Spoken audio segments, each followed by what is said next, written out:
Alright, this is gonna be a first impression video of literally the smallest and cheapest kukri that you can buy online in where I live in.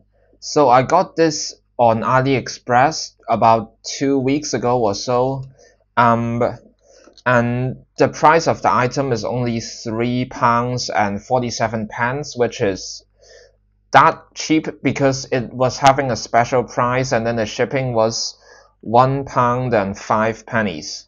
So it's also relatively cheap. Overall is only £5.52. So let's open the box and see what is it like. I've already opened it to take a first look at what it is like, and it is like this.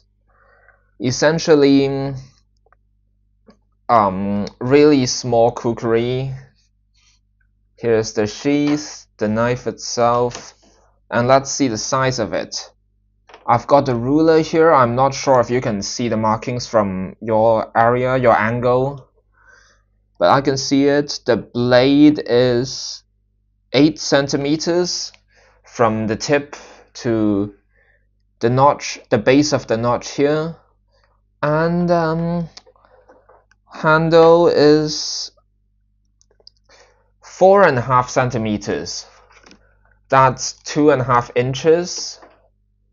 Oh no, less than 2 inches. That's, yeah, just a little bit less than 2 inches in fact. And why I brought this, I don't know. I think it's just cheap and it looks fun. And is it sharp when it came out of the package? It is. I think it's sharp enough to cut some waxed papers like these. Let's try one layer first. Yeah, it is sharp enough. You can definitely have it a little bit sharper for practical purposes, but this is already sharp enough for opening packages, letters, and that, for small tasks like these, or cutting cords, ropes. And how would I use it in a practical sense?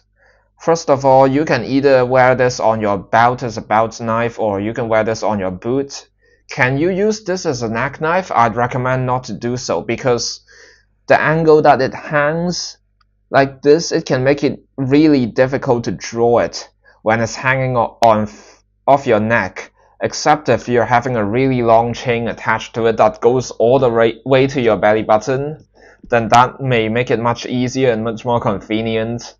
But that's also kind of ridiculous because of how easy is it to get it tangled and stuff and shit like that.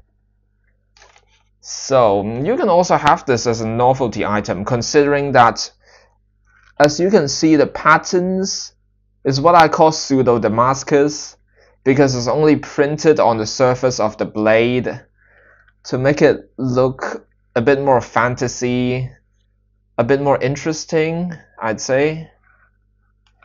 So, but for any modifications that I will give it, yeah, I'm considering wrapping the handle in either leather or a piece of rope that's made of hemp, and because that is gonna make it look a lot nicer, and also it's going to be much more secure on your hand due to the friction.